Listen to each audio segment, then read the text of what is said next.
మాతృదేవో భవ, పితృదేవో భవ. నేను మీ శ్రీధర్.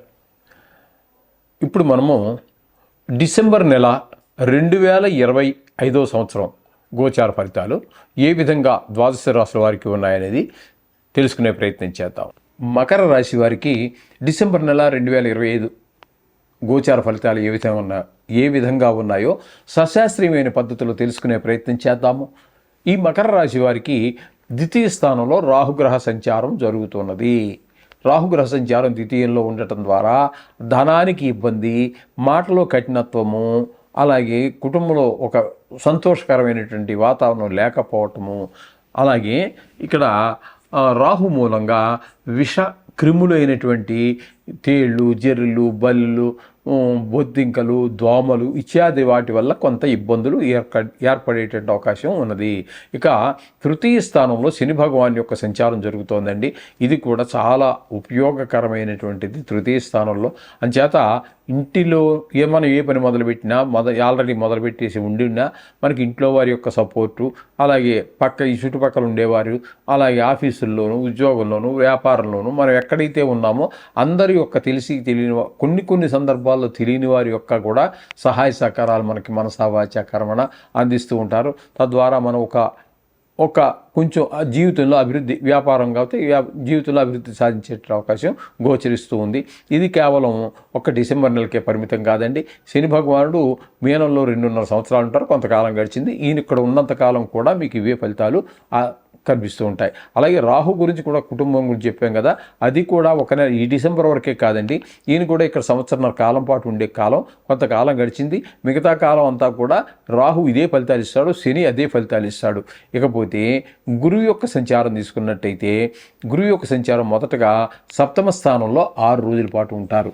అది కూడా ఎందుకని అంటే అతిచారం వలన వచ్చి అక్కడ 6వ తారీఖు వరకు ఉంటారు. 6వ తారీఖుతోటి అతిచారం వేడి తను ఉండవలసినటువంటి 6వ స్థానంలోనికి అంటే మిథున రాశిలోనికి గురువు ప్రవేశిస్తూ ఉన్నారు. ఇక్కడ 6వ స్థానంలో గురువు అంటే గురుబలం మనకు లేనట్టే. అక్కడ కొంచెం రోగాలు అంటే కొంచెం అనారోగ్యాలు ఇవన్నీ వచ్చే అవకాశం ఉంటుంది. అప్పు చేయవలసినటువంటి పరిస్థితి ఉంటుంది. ఈ విధంగా ఉంటుంది. ఇక 7వ స్థానంలో ఉన్నటువంటి 7 రోజులు మాత్రం అనుకూలమైన ఫలితాలు ఇస్తాడు. భార్యాభర్తల మధ్యన కొంచెం అన్యోన్యత, అలాగే పెళ్లి కానటువంటి వారికి పెళ్లి కుదరటమో అవటమో లాంటి పరిస్థితులు ఇక్కడ కూడా ఈ సంవత్సరం పాటు ఈ సంవత్సరం పాటు ఏమి ఉండరండి.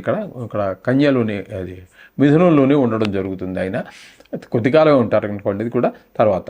ఇకపోతే అష్టమ స్థానంలో కేతుగ్రహ సంచారం జరుగుతోంది. అష్టమ స్థానంలో కేతుగ్రహ సంచారం చాలా దుష్ప్రభావాలు ఉంటాయండి. కొంతమందికి ఉద్యోగంలో సస్పెండ్ అవ్వటమో, డిస్మిస్ అవ్వటమో, లేకపోతే ఒక స్టెప్ తగ్గటమో, లేకపోతే మనకి ఇష్టం లేనటువంటి ప్రదేశానికి ట్రాన్స్ఫర్ అయిపోవటమో, ఇట్లాంటివన్నీ జరిగే అవకాశం ఉంటుంది. అలాగే కొంతమందికి కళత్ర పీడ ఉంటుంది. అంటే భార్య ఇబ్బంది, ఆరోగ్యరీత్యా ఇబ్బంది పడటమో కావచ్చు, లేకపోతే చనిపోవటం కావచ్చు, ఇట్లాంటివి జరుగుతుంటాయి. పెద్ద దుఃఖం వచ్చేటువంటి అవకాశం ఉంటుంది. హఠాత్తుగా ధనం నష్టం వచ్చేటటువంటి అవకాశం ఉంటుంది. ఈ రకమైనటువంటి అవమానాలు, పరాభవాలు ఇవన్నీ కూడా ఎదురు చూడవలసి రావచ్చు. ఇది కూడా ఈ కేతువు కూడా ఇక్కడ సంవత్సరాల పాటు ఉంటారు. కొంతకాలం గడిచింది, ఇంకా చాలా కాలమే ఉండబోతున్నారు అక్కడ కూడా. అంటే ఇప్పుడు మనం చెప్పుకుంటున్నది ఇది డిసెంబర్ ఫలితాలు కాబట్టి ఇప్పటివరకే మనం చెప్పుకుంటున్నాం. కానీ యథార్థానికి ఆయన ఆ స్థానంలో అంటే సింహంలో సంచరించే కాలం అంతా కూడా ఈ మకర రాశి వారికి ఇవే ఫలితాలు ఇవ్వబోతూ ఉన్నారు.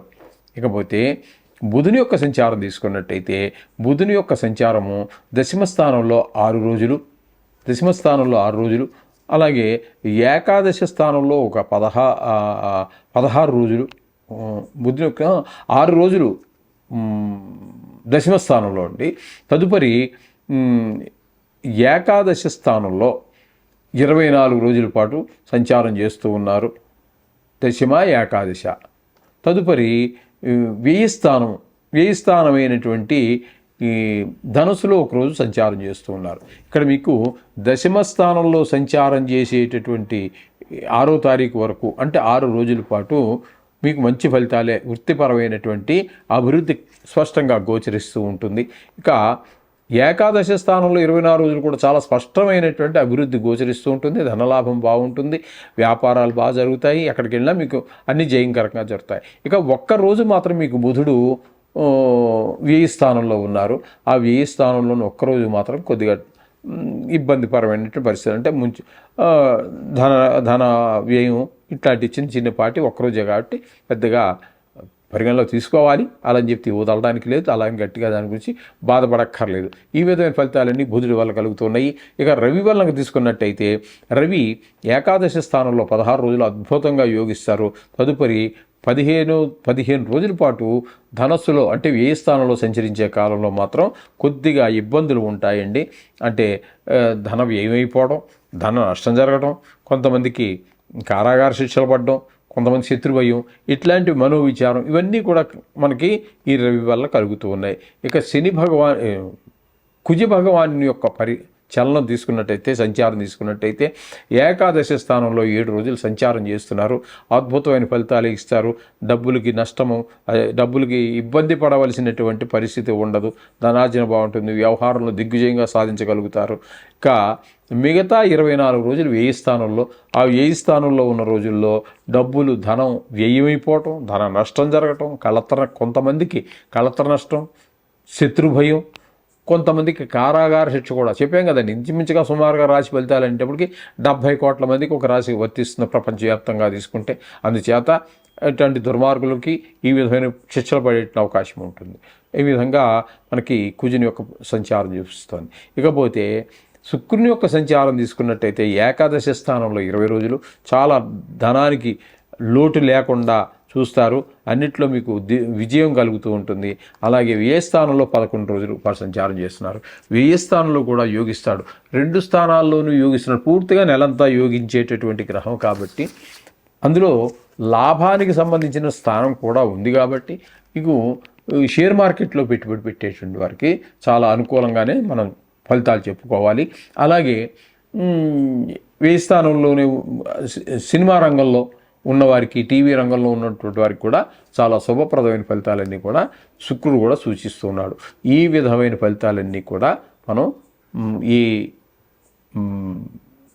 మకర రాశి వారికి చెప్పుకోవాల్సి ఉన్నది. అయితే మొత్తంగా ఈ మకర రాశి వారికి చెప్పుకోవాలంటే శని పూర్తిగా అనుకూలుడు. అలాగే గురువు కూడా చాలా రోజులు, ఎక్కువ రోజులు అంటే 6 రోజుల పాటు మనకి అనుకూలమైన ఫలితాలు ఇస్తూ ఉన్నాడు. బుధుడు 31 రోజులుగా 30 రోజులు అనుకూలమైన ఫలితాలు ఇస్తూ ఉన్నాడు. రవి కూడా ఒక 16 రోజుల పాటు మనకి అనుకూలమైన ఫలితాలు ఇస్తూ ఉన్నారు. అలాగే కుజుడు ఒక 7 రోజులు, శుక్రుడు మొత్తం నెలంతా. అంటే మీకు శని, బుధుడు, శుక్రుడు పూర్తి అనుకూలురు ఏమండి. ఇక గురువు, రవి, కుజ ఈ గ్రహాలు పాక్షికంగా మీకు అనుకూలిస్తూ ఉన్నాయి. అంటే 6 గ్రహాల యొక్క అనుగ్రహం మీకు ఈ నెలలో గోచరిస్తూ ఉన్నది. కాబట్టి చాలా బాగుందని చెప్పుకోవాలి.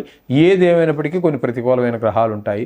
ఏదైనా ఒకవేళ బాగాలేనప్పుడు మనం జపాలు చేయించాము, హోమాలు చేయించాము, పని పూర్తయిపోయింది, బాగానే అనుకూలించారు అని చెప్పేసి వదలొద్దండి. మనకి అనుకూలంగా ఉన్నా ప్రతికూలంగా ఉన్నా కూడా దేవుణ్ణి ఎప్పుడు కూడా ప్రార్థిస్తూనే ఉండండి.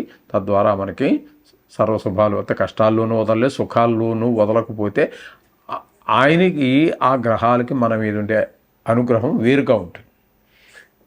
అర్థమైందండి. ఏదో కష్టాలు వచ్చినప్పుడు ప్రార్థించడం అనేది కాకుండా మంచికి చెడ్డకి కూడా ఆయనతోటే మనం జీవితం అన్నట్టుగా ఉంటే మనకి వారి యొక్క అనుగ్రహం పూర్తిగా లభిస్తుంది. శుభం.